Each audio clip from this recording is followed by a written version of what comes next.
તમારું બધાનું ફરીથી એક નવા બ્લોગમાં હું છું નિલેશ. આ છે આપણા ભાઈ કલ્પેશભાઈ. આજે વાર છે શુક્રવાર અને કલ્પેશભાઈ જાય છે સાળંગપુર હનુમાન દાદાના દર્શન કરવા માટે. એ પણ એકલા અમારી પૂછા કર્યા વગર. અમે ને દીપકભાઈ શું કરે અમારો શું ગુનો હતો? મારા પૈસા બધા હોસ્પિટલના ખર્ચામાં હાલ્યા ગયા. દીપકભાઈએ નવી વર્કમેન્ટ લઈ લીધી તો એમાં પૈસા હાલ્યા ગયા. ને કલ્પેશભાઈ એનો ફાયદો ઉઠાવી ને સાળંગપુર જાય છે એકલા અમારી ને હસે છે અમારા ઉપર. આવું ન કરો કલ્પેશભાઈ. હનુમાન હું કાલે સાળંગપુર છું, શનિવાર છે, કાલે પવિત્ર દિવસ છે હનુમાન દાદાનું. તો હનુમાન પાસે પ્રાર્થના કરીશ કે મારા ભાઈઓ પર આવી જાય ક્યારે ભેગા અમારી સાથે. તો કાલે જોઈએ શું થાય છે. તો કલ્પેશભાઈ તો સાળંગપુર જશે વાયા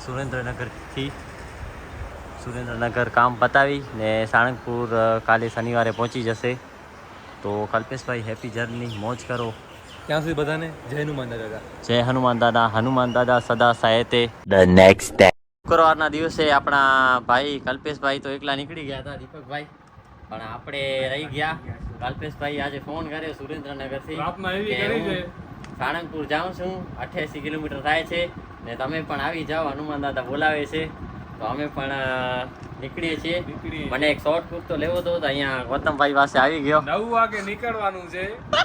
9 વાગે છે 8 ને 8:25 થઈ છે ને કુર્તાના દાતા ભાઈ એની ઘરેથી ઘરે જ આવે એને ગાળો બાળો દઉં કે શું કરું ને કુર્તાના દાતાર છે.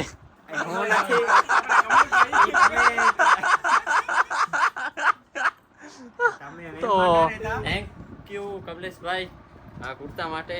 તમને હું પૈસા પાંચેક દિવસમાં આપી દઈશ, પગાર આવે ત્યારે. ત્યાં સુધી તમારો આ કુર્તો મને પહેલા પણ લેવાનો હતો, પણ પૈસા હતા ત્યારે. આજે પૈસા નથી તો પણ આ કુર્તો લઉં છું. સમયની વાત છે. ઉદયભાઈ આપણા દીપકભાઈ સ્પેશિયલ અમારા માટે અર્ટિકા લઈ આવ્યા છે 7 સીટર. તો અમે બધા નીકળી ગયા છીએ હનુમાન દાદાનું નામ લઈને. આજે છે શનિવાર, પણ અમારો વિચાર તો કાલે જવાનો હતો, પણ કલ્પેશભાઈએ તો બહુ મોટી રોન કાઢી. એ પોતે તો એકલા હાલ્યા ગયા ને અમને પણ ફોન કર્યો કે તમે પણ આવો, હનુમાન દાદા તમને પણ બોલાવે છે. તો હવે જવું પડશે. હનુમાન દાદાની કૃપાથી તો હું 1 મહિનામાં ઊભો થઈ ગયો, કલ્પેશભાઈ પણ ઊભા થઈ ગયા. તો બસ એમની કૃપા બની રહે અમારા ઉપર. ને અમે બધા નીકળી ગયા છીએ સાળંગપુર દાદાના સ્થાને. જય બજરંગબલી. જીના દાતા રોહિતભાઈ મળી ગયા છે. અર્ટિકામાં CNG નો દાન ડોનેશન આપે છે, એ બદલ એમનો બહુ જ ખૂબ આભાર રોહિતભાઈ. તમે છો તો અમે છીએ, તમારાથી જ અમારી ગાડીના હપ્તા ભરાય છે. ડાઉન પેમેન્ટ તમે જ આપ્યું, તમારા લીધે જ અમે ફરી શકીએ છીએ આટલું. રોહિતભાઈ જીંદાબાદ. તો સુરજબારી પુલ ઉપર પહોંચી આવ્યા છીએ ને અહીંયા એક એમ્બ્યુલન્સ ફસાઈ ગઈ છે.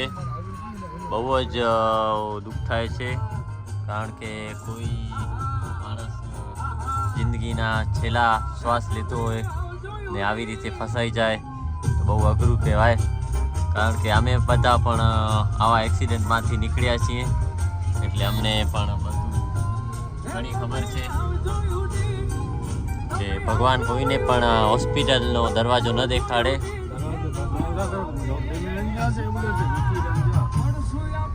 અર્ટિકા પાર્ક કરી ને બધા ભાઈબંધો અહીંયા પહોંચી આવ્યા છીએ ઓનેસ્ટ હોટલ ઉપર. ઓનેસ્ટ ઉપર હું ક્યારે પણ આવ્યો નથી, પહેલી વાર આવ્યો છું. ગરીબ માણસ ઓનેસ્ટ હોટલ જીવનમાં જોઈ જ નથી, પહેલી વાર આવવાનો અવસર મળ્યો છે દીપકભાઈ જોડે. દીપકભાઈ છે તો આપણે છીએ, દીપકભાઈનો સાથ રહેશે તો આપણે આખો ઇન્ડિયા ફરતા રહેશું દીપકભાઈની સથવારે. તો હવે દીપકભાઈ શું ખવડાવો છો? મારું ઢોકળા ખવડાવો. તો સ્ટીમ ઢોકળા ખવડાવો ને યાર, ખવડાવો. હમણાં હાલો ને સાહેબ, હમણાં ખવડાવી દીધું તમને. ભાઈ તમે શું ખવડાવો? પહેલી વાર જોયું આ બધું. પહેલી વાર આવ્યા નથી અમે. પહેલી વાર આવ્યા છો? હા, પહેલી વાર ગામડે છીએ આપણે તો યાર. અમે સાંભળ્યું છે કે અહીંયાના બાથરૂમ સારા છે, અમે ટ્રાય કરીએ બધું. તો પહેલે અહીંયાના બાથરૂમ જોશું હવે કેવા છે.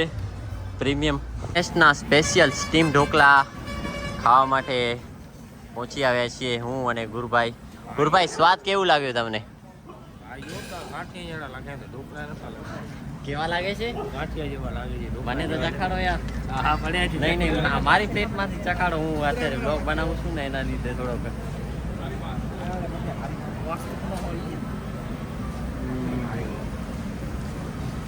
એટલા પણ નથી જેટલા સાંભળ્યા હતા, પણ એકવાર તો ટ્રાય કરવા પડે ને. શું કહો છો ભાઈ? પાણીપુરીનું પણ દાન ડોનેશન કરે છે મસાલાનો ખાલી. કારણ કે એમનો પગાર આવી ગયો છે, પૈસા ઘણું વધી ગયા છે એમની પાસે. કારણ કે 12 કલાક કામ કરે છે, પગાર તો આવે જ નહીં યાર. તો રોહિતભાઈ, કયો ફ્લેવર ખવડાવશો? તને કેવો ફ્લેવર પસંદ છે? કેવો ફ્લેવર પસંદ છે? भाई एक प्लेट बनाओ यार अपनी वाली. એક ही બનાવો. एक ही हम सब गरीब आदमी है. देखिए हम सबके चेहरे देख लीजिए. ટેસ્ટ કરના છે. हमारा બધાના મોઢા જોઈ લે ખાલી. અમે બધા ગરીબ માણસો છે. ચાલો યાર, મને આઈફોન ગુજરાતી આવડે છે ને? લીધો છે. ગુજરાતી આવડે?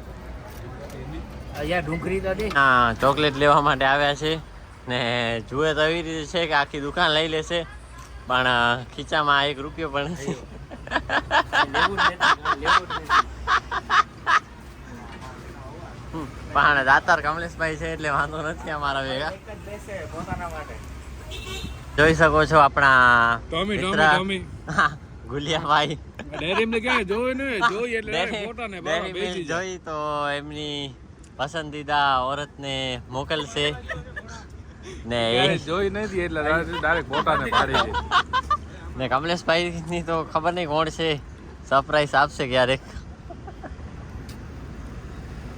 ના વાગે છે 2:30 વાગે છે અને સૂરજ બારી ટપી માળિયા ટપી ગયા છીએ અને કાળી વાદળડી ચાલુ થઈ ગઈ છે. જોઈ શકો છો તમે મારી આંખની સામે. કાલી વાદળડી તું વીર વેર બેગડી કનાચી રે રંગ મોરલા. કાલી વાદળડી તું વીર વેર બેગણી કનાચી રે રંગ મોરલા. એ આવશે મારી સાહેલીનો સાથ રે બેગડી કનાચી. તો મિત્રો, હવે સવારના 6:30 વાગે છે ને સાણંદપુર અહીંયાથી છે 8 કિલોમીટરની દૂરી ઉપર. અને એક બાજુ આખી રાત વરસાદ ચાલુ હતી રસ્તામાં. અને અહીંયા સુંદર સનરાઈઝ થાય છે. તમે બતાવું.